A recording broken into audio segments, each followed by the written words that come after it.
오늘의 잠언 29장 1절부터 14절까지 말씀입니다. 제목은 자주 책망을 받으면서도. 잠언 29장은 지혜로운 통치와 공의로운 삶, 그리고 징계와 훈계의 중요성을 다루는 솔로몬의 잠언의 결론부입니다. 1절은 잠언 전체에서도 가장 엄중한 경고 중 하나로 꼽힙니다. 1절, 자주 책망을 받으면서도 목이 곧은 사람은 갑자기 패망을 당하고 피하지 못하리라. 아멘. 목이 곧다는 것은 고집센 황소가 멍에를 매지 않으려고 목 근육을 뻣뻣하게 세우는 모습을 묘사합니다. 이는 하나님의 인도하심에 저항하는 완고한 도덕적 상태를 의미합니다.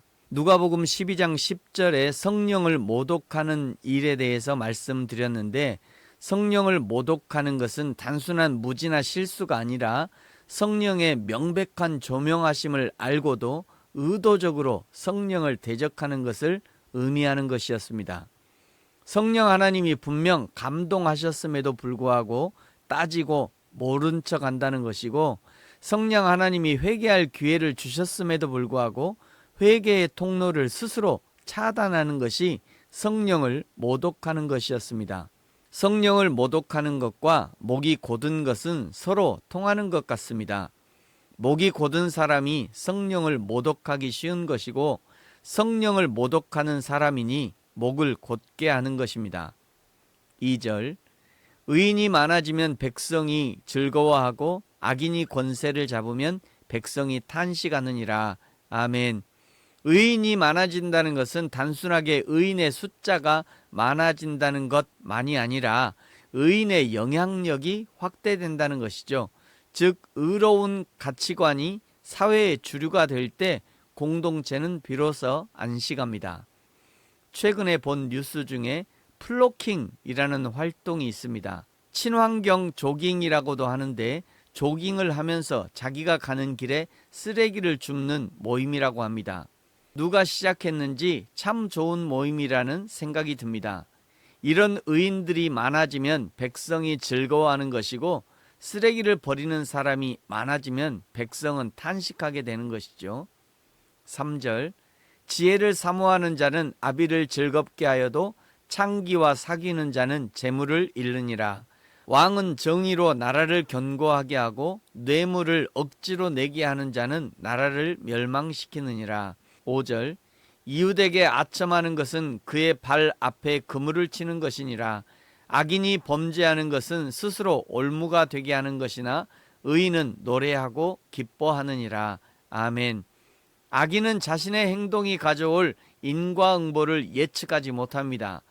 죄를 지을 때는 자유로운 것 같으나 그 죄가 올무가 되어 그의 발목을 잡고 결국 파멸로 인도합니다. 악인과 다르게 의인은 설령 고난 중에 있을지라도 노래할 수 있습니다. 왜냐하면 그의 양심이 깨끗하며 하나님과의 관계가 바르기 때문이죠.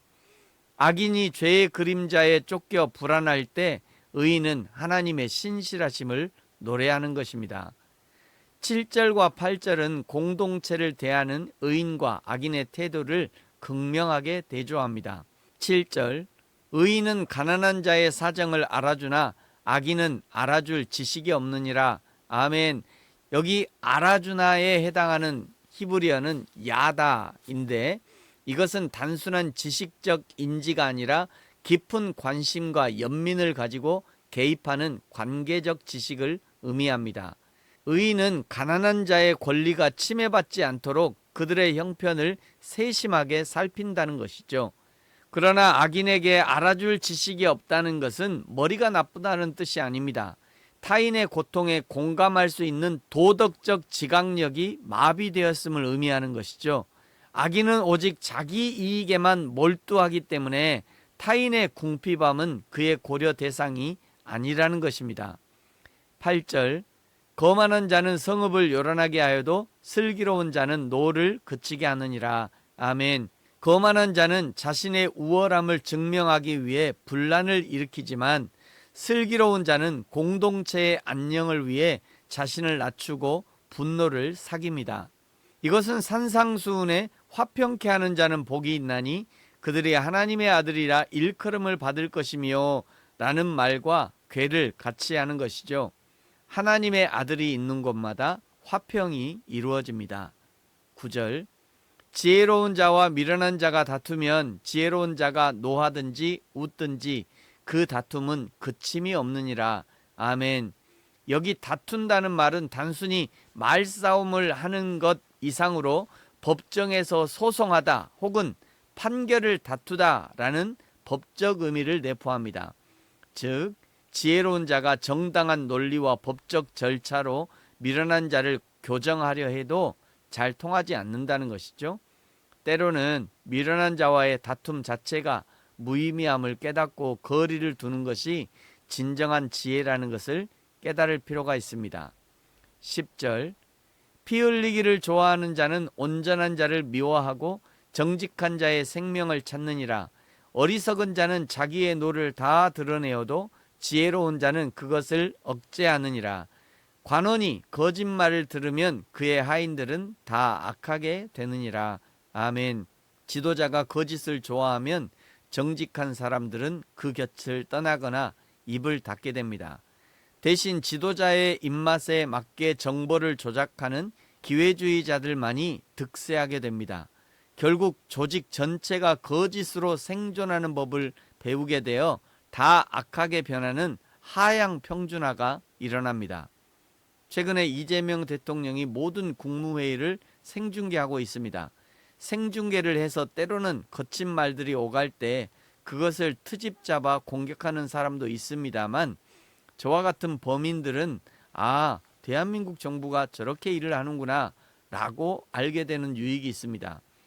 또 한 가지 누가 유능한 장관인지 누가 일을 잘하는 장관인지 누가 대통령과 호흡이 잘 맞는 사람인지 금방 드러납니다.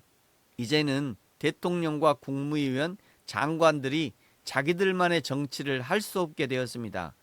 거짓 보고를 하면 다 드러나고 그 다음 국무회의 생중계 때 대통령이 그것을 지적하고 다시 물으니 정확하게 할 수밖에 없습니다. 대통령과 함께 일하는 국무위원들에게는 죽을 맛이겠지만 그들이 머리를 싸매고 일해주니 백성들의 삶은 더욱 좋아질 것을 기대합니다.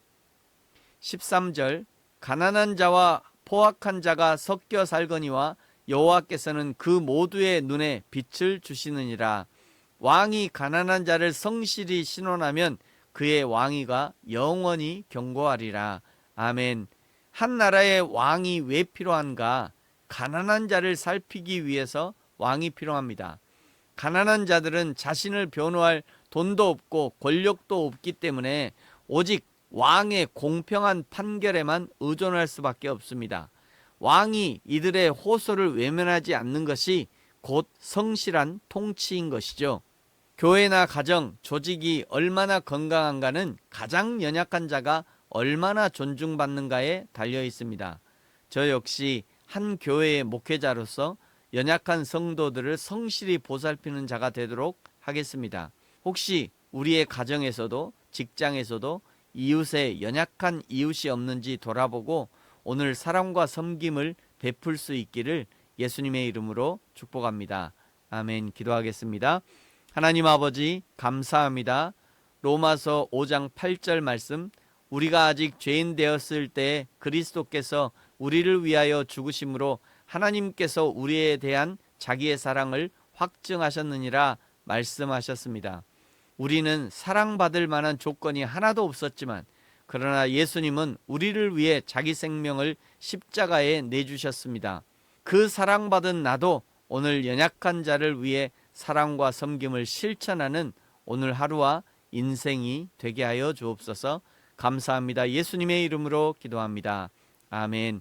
하늘에 계신 우리 아버지, 아버지의 이름을 거룩하게 하시며 아버지의 나라가 오게 하시며 아버지의 뜻이 하늘에서와 같이 땅에서도 이루어지게 하소서. 오늘 우리에게 일용할 양식을 주시고 우리가 우리에게 잘못한 사람을 용서하여 준 것 같이 우리 죄를 용서하여 주시고 우리를 시험에 빠지지 않게 하시고 악에서 구하소서.